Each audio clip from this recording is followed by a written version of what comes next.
सत्य प्रकाश दुबे जी के जो एक बेटे बचे हुए हैं बड़े वाले, उन्होंने भी कहा कि बुलडोजर की कार्रवाई तो जो है वो होनी ही चाहिए। बुलडोजर की कार्रवाई इनके घर पर भी हो और हमारे। नमस्ते, मैं पल्लवी हूँ और आप भारत एक नई सोच देख रहे हैं। मेरे पीछे आप जो घर देख रहे हैं, जब 3 तारीख को राजस्व विभाग की टीम यहाँ आती है और अपना नाप तोल करके ले जाती है, जब नपाई होती है तभी से सोशल मीडिया पर तमाम जगहों पर अटकलें लगाई जा रही थी कि अब जो है वो बुलडोजर की कार्रवाई होगी। पिछले बुधवार को ऐसा कहा गया सोशल मीडिया पर, तमाम जगहों पर ये चीज़ें वायरल हुई। गांव में भी बहुत सारे लोगों ने बताया कि 5 बुलडोजर जो है वो खड़ा था। कुछ लोगों ने कहा कि प्रधान जी के वहाँ खड़ा हुआ है। उस दिन हम खुद यहाँ पर मौजूद थे, बुधवार का दिन था, और लोगों ने ये बताया कि आज बुलडोजर की कार्रवाई होगी, 3 बजे होगी, 4 बजे होगी, कोई लोगों ने कहा कि 5 बजे होगी। ऐसा करते करते पूरा दिन बीत गया लेकिन कार्रवाई नहीं हुई। फिर ये अटकलें बार बार ये लगाई जाई थी। 2 अक्टूबर के दिन जो कुछ भी देवरिया के फतेहपुर में हुआ, उसके बाद एक खेमा जो है वो इस चीज़ का पक्षधर है कि इस घर पर बुलडोजर चलना चाहिए, क्योंकि जिन लोगों ने इस तरीके का काम किया है, जिन लोगों ने जो नाबालिग बच्चे हैं, जो मासूम बच्चे हैं, उनकी हत्याएं की, धारदार हथियार चलाए, ये सारी चीज़ें, तो उन पर कठोर कार्रवाई होनी चाहिए, ताकि एक नज़ीर पेश होनी चाहिए कि कोई भी इस तरीके की कार्रवाई ना करे या कुछ भी ऐसा करने से पहले लोगों के हाथ कांपे। और कहा भी जाता है कि उत्तर प्रदेश में जो भी गुंडे माफिया टाइप लोग हैं, उनके घरों पर बुलडोजर ही चलता है। इसीलिए लोग अटकलें लगा रहे थे, लगातार लगा रहे थे कि अब जो है इस घर पर बुलडोजर चलेगा, पूरा घर ये किया जाएगा, वो किया जाएगा, ऐसे होगा, वैसे होगा, न जाने क्या क्या चीज़ें सोशल मीडिया पर चली। अभी ये जो प्रेम यादव का घर है, उनके दीवार पर एक नोटिस चस्पा की गई है। आज का दिन 7 तारीख और सुबह 10 बजे तक ये कहा गया है कि आपको आकर अपना पक्ष रखना होगा कि जो अवैध कब्जा आपकी तरफ से किया गया है, प्रेम यादव के पिताजी का नाम लिखा हुआ था कि जो अवैध कब्जा किया गया है उसका कारण बताओ। और लोग तभी, और अगर नहीं बताया गया तो ये जो है वो घर गिर सकता है, ऐसा सोशल मीडिया पर कहा जा रहा है। अब क्योंकि हम ग्राउंड ज़ीरो पर हैं और हमने वो कागज़ पढ़ा है जो उस पर लिखा हुआ है, तो मैं आपको बता देती हूँ कि ये पूरा घर जो है वो नहीं गिरेगा, क्योंकि पूरा घर जो है वो पक्के कागज़ों पर है। यानी कि पूरा घर जो है वो लोग बता रहे हैं कि उसकी रजिस्ट्री वगैरह हुई थी। कुछ लोग बता रहे हैं कि दूर के कोई पंडित जी हैं, उनका ज़मीन था, वो ज़मीन इन्होंने ख़रीदा था, तो उनके पास पूरे कागजात हैं। तो पूरा घर नहीं गिरेगा। ये जो आप दीवार देख रहे हैं, जो इसको बाउंड्री कहते हैं, छठ दीवाली कहते हैं, ये छठ दीवाली, और वो जो आप झोपड़ी देख रहे हैं, ये हिस्सा जो है वो गिर सकता है। लेकिन अभी ये बता रहे हैं कि 15 दिन जो है वो दिया जाएगा, कम से कम 15 दिन का जो है वो समय मिलेगा अपनी बात को रखने के लिए।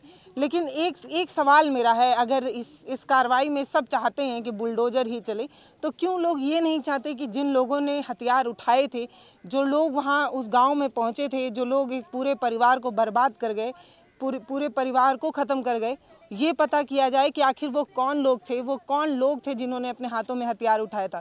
प्रशासन ने भले 20 लोगों को तो गिरफ्तार किया, लेकिन क्या उसने पारदर्शी तरीके से गिरफ्तार किया? वो गिरफ्तार करने वाले लोग, जिन लोगों को गिरफ्तार किया गया था, उसमें कितनी सच्चाई है, ये अभी तक पता नहीं चल पा रहा है। प्रशासन ठीक से कार्रवाई करके उन लोगों को ना ढूंढकर एक अलग एंगल, मतलब पता नहीं है ये जो हुआ है वो प्रशासन की तरफ से उठा है कि कहाँ से उठा है, लेकिन ये हुआ सोशल मीडिया पर बहुत तेज़ी से वायरल है।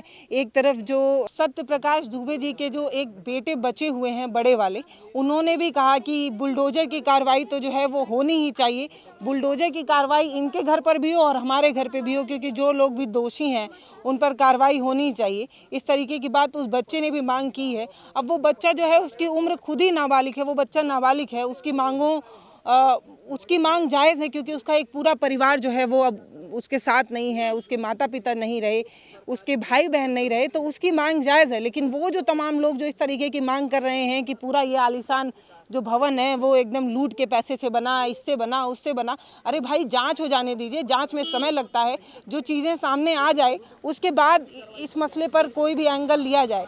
एक पक्ष जो है वो पूरा मतलब ब्राह्मण सपोर्ट कर रहा है, एक पक्ष जो है वो यादव सपोर्ट कर रहा है। अरे भाई, ये आप लोग कभी इंसानियत को क्यों नहीं सपोर्ट कर पाते? क्यों नहीं समझ पाते कि जिनकी मौतें हुई हैं, वो जो हत्याएं करने वाला जो था वो कौन था? इस बारे में जांच हो, ये पहले पता चले कि वो कौन था, और जो जब तक उसको पकड़ा ना जाए तब तक प्रशासन को नींद नहीं आनी चाहिए। इस तरीके का दबाव बनना चाहिए सोशल मीडिया पर, लेकिन बन कुछ और रहा है। फिलहाल हम आपको बता देते हैं कि ये बाउंड्री और वो झोपड़ी है, इसके लिए जो है वो कारण बताओ नोटिस जो है वो चस्पा की गई है। और आज 10 बजे का समय दिया था कि 10 बजे 7 तारीख को 10 बजे से पहले जो है वो कारण बताना था। नमस्ते, मैं पल्लवी हूँ, आप भारत एक नई सोच देख रहे हैं। लेकिन एक बात फिर से कहूँगी कि अगर आप सच में चाहते हैं कि ऐसी घटना दोबारा ना हो, अगर आप सच में चाहते हैं कि भारत में कोई भी बच्चा हिंसा का भेंट ना चढ़े, तो सबसे पहली मांग ये ना हो कि बुलडोजर चले। सबसे पहली मांग ये होनी चाहिए कि वो कौन लोग थे जिन्होंने अपने हाथ में हथियार उठाया, वो कौन लोग थे जिन्हें फ़र्क नहीं पड़ा कि वो हथियार किस पर चला रहे हैं, बच्चों पर चला रहे हैं, महिलाओं पर चला रहे हैं, वो कौन लोग थे। सबसे पहले उन्हें चिन्हित किया जाए, सबसे पहले उन्हें सजा दी जाए, फिर उसके बाद जो भूमाफिया हैं, जो और हैं, उन पर कार्रवाई हो, वो अलग की बात है। लेकिन सबसे पहले वो हत्यारों को पकड़ना ज़रूरी है।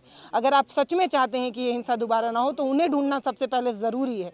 लेकिन हम क्या करेंगे? हम तो भैया जो अपराधी होगा सबसे पहले उसकी बिरादरी देखेंगे, उसकी जाति देखेंगे, उसका मजहब देखेंगे, उसके बाद हम सेंसिटिव होंगे। वो सबसे बड़े दुश्मन हैं हमारे समाज में जो इस मामले में पक्षधर हो रहे हैं किसी एक पक्ष का। अरे आप ऐसे समझिए कि ये घर लूट के पैसे से बना है कि किससे बना है, ये जांच हो, वो बाद में हो। घर इनका गिरे या ना गिरे, लेकिन सबसे पहले उन्हें ढूंढ लिया जाए। वो कौन लोग थे जिन्होंने भारत के बच्चों को, छोटे बच्चों को हिंसा की है, उनको इतने मार्मिक तरीके से उन पर हत्याएं की है ना, वो बता देने की स्थिति में मैं नहीं हूँ। उनको ना ढूंढकर हम ना जाने किस तरफ भाग रहे हैं। हम पता है हम सबसे बड़े मूर्ख हैं जिन्हें ये समझ में नहीं आता कि देश में हत्या हुई है छोटे बच्चों की, और हमें देखना है ये घर जब बुलडोजर से गिरेगा तो कैसा लगेगा। ये हमारी इंसानियत है, और हम वो इंसान हैं जो सोशल मीडिया पर आकर लगातार ट्रेंड चला रहे हैं कि बुलडोजर चलाओ, घर गिराओ। उससे पहले ये ना ढूंढ लो कि वो कौन लोग थे जिन्होंने हत्या की, वो कौन लोग थे जिन्होंने 3 बच्चों को मौत के घाट उतारा, उनके हाथ नहीं कांपे, वो कौन लोग थे जिन्हें अभी तक ढूंढकर फांसी की सजा नहीं दी जा रही है या उन पर कठोर कार्रवाई नहीं की जा रही है। सबसे पहले घर ही गिरा दो, वो बहुत ज़रूरी है। वो जो हत्यारे हैं वो और कोई दूसरी घटना कर दे तब तक हम इंतज़ार करते रहे, ये हमारी इंसानियत है। सबसे बड़े मूर्ख जो हैं वो हम ही लोग खुद ही हैं जो आकर सोशल मीडिया पर इस तरीके की मांग कर रहे हैं।